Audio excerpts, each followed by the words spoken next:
Welcome everyone back to weekly weather updates, and this evening we're going to have a look at the latest GFS, GEM, ECMWF, GFS Ensembles, and we'll finish off with the latest UK Met Office run. Now after the last 4 or 5 days, we've been really looking at what the last week or so of August was going to hold, and it's finally starting to be properly resolved within the models. And it really is looking like a mixed bag. There's going to be some fine and dry weather for many. There will potentially even be some quite hot days with temperatures getting up into the mid to high 20s. But also, there could be some heavy rain and some big thunderstorms around, as we've got a big area of high pressure that has shifted northwards than we initially suspected a few days ago. And what's that meant is that many areas will still see fine and dry weather, but there are going to be some cut-off lows developing, which could give us some thunderstorms. So do remember, if you enjoyed my videos, make sure you do like and subscribe, and do remember to follow me on Twitter as well. The link's in the description. So if we do run through the latest GFS, you can see we've got a bit of a northwesterly wind at the moment, but we're generally under high pressure. So there's been a bit of drizzle around and some quite thick cloud, but things are generally dry and fine. Where you have some sunshine, the upper airs aren't too cold, so temperatures have got up into 21, 22, 23 degrees today. But as we move beyond that, high pressure is in control, but low pressure is starting to push in off the Atlantic. And you can see, by Friday, Saturday, we have low pressure starting to push into Ireland. So rain and cloud will increase once again. And this small low pressure system is going to sit through southern England, through Wales as well, and move through. Now, it's difficult to say exactly what sort of rain we're going to see along this trough, but this is the cut-off lows we're going to be seeing, where very localised, but along the instability within this low pressure, we could see some very heavy rain and thunderstorms, because if we do have a look at the upper air temperatures, we do have some warmer air feeding into the low pressure. Now, we were looking at a few days ago, us potentially seeing heatwave-like conditions. Now, if this low pressure didn't exist, and we did have high pressure completely controlling the weather, we would start to drag up this hotter air to our southeast. However, it's veering a bit further eastwards now, and it does look like we won't be tapping into it at least as much. Beyond that, though, we do go into high pressure influence, but the high pressure, as I said, is a bit further northwards, a bit more northern blocking, and it does mean we're going to have low pressure sitting over Europe, with some cooler air coming in from the northeast, but also some showers, and again, the potential for some thunderstorms off this northeasterly feed. Now, as we head towards day 10, this is getting towards the bank holiday weekend, high pressure again is firmly in control, but we still have this small cut-off low pressure system just to our south.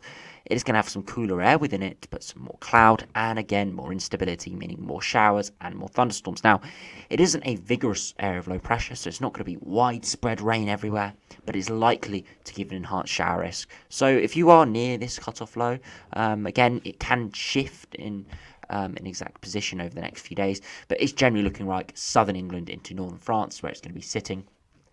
And where we do see this localised low pressure system, it can give a lot of showers, but at the same time, it's not that vigorous, so we can still see plenty of dry weather. As we head into the longer term, it does look like low pressure is going to be rattling in off the Atlantic. We could be pulling up some warmer air, of course, as it's going to build amplification in the jet stream. So we could be putting up some warmer air, especially into the far southeast, but it's always going to be accompanied by more rain and showers pushing in. Now, interestingly, I've seen some people point this out, you can see over the North Pole, cold air is finally starting to build. And if we do go to the Northern Hemisphere view, you can see there is the 10-degree isotherm, or minus 10-degree isotherm, forming over northern Greenland into parts of northern Canada over the North Pole. Signs that winter is coming, because if we run back right to the start, you can see very, very minimal cold air. But as we head to the first few days of September, we're starting to see some cold air develop. And I would suspect by the end of September, we're starting to see our first snowfalls down in the Alps, potentially in a few areas. And then by October, firmly, cooler air is going to be starting to influence us. So summer is unfortunately looking like it's starting to fade, of course, but we still have the potential of some hotter and warmer days here or there. So if we do go through the latest GFS run, just have a look at what the precipitation is doing, just give us a general idea really. Nearer the time, so in the next few days, we'll start to have a look at more detailed precipitation charts to give a better idea of where thunderstorms will pop up and where the heavier rain will be. But this just gives us a general idea. So over the next few days, there are going to be a few showers coming in off that northwesterly wind. Probably not as widespread as this is making it out to be, but still a few coming in. And then you see that low pressure system starting to encroach from the west. By Friday, heavier rain moving into Ireland, but it slowly makes progress eastwards, affecting Scotland, parts of the west through Wales, southwestern England, and then we see again heavier rain and thunderstorms pushing up northwards, spiraling around this low pressure system, and eventually sort of fading a bit.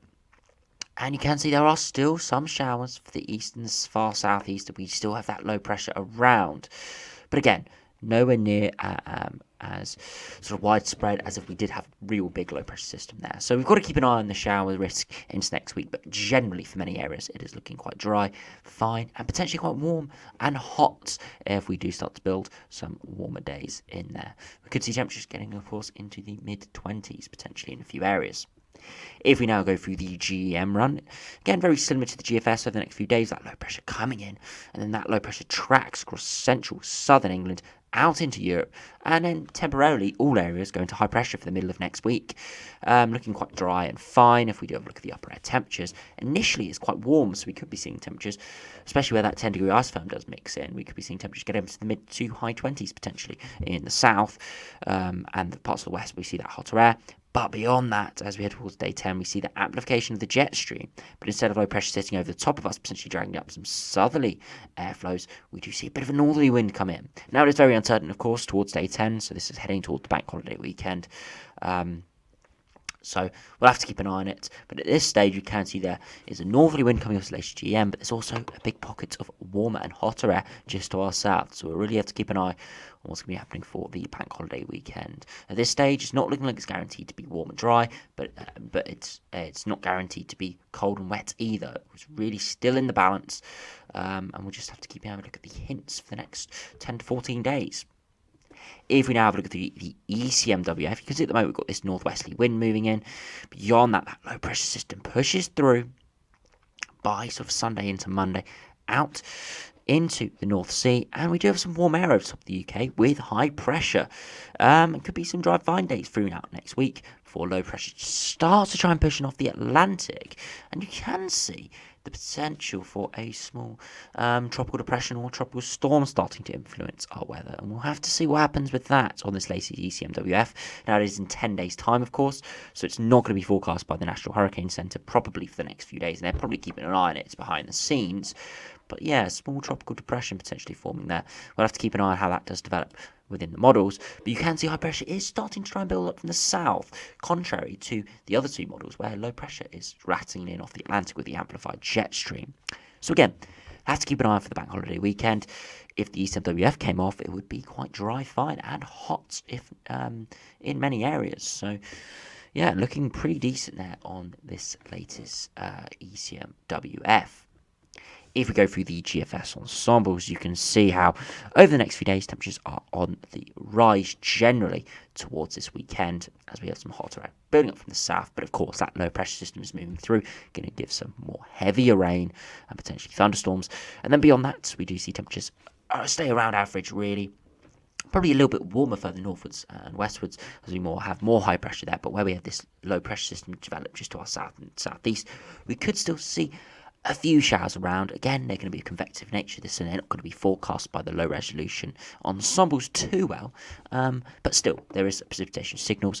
And beyond into the longer term, it is really up in the air at the moment. You can see towards the bank holiday weekend, there are some very warm and hot ensemble members, and there are some cooler ensemble members as well. And again, mixed precipitation signals. So this stage is not looking like it's going to be a washout for bank holiday Monday and for the bank holiday weekend in general, but it is not guaranteed to be fine and dry at this stage. We'll still have to have a look over the next sort of 4 or 5 days before we can firmly say what the weather is going to be like. If we do have a look at the 2-meter temperatures, we can see over the next few days temperatures going to be on the rise towards the weekend. Just before that rain arrives through Sunday and Monday in the south, we could be seeing temperatures get up into the mid to high 20s. So as I said at the start of the video, could be some hot days in there, 26, 27, 28 degrees.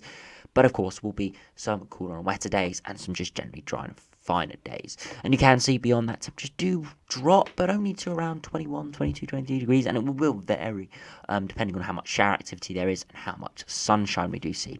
Into the long term, there is a lot of spread within the ensembles. Again, some getting up to the mid to high 20s, others getting into the high teens. But as we head throughout end of August into September, it's going to mean the upper air temperatures are going to have to be that tad higher if we're going to see those warmer conditions getting up into the mid to high 20s. As the sun is decreasing in strength, we are losing daylight every single day. We're losing about 2 or 3 minutes at the moment every single day.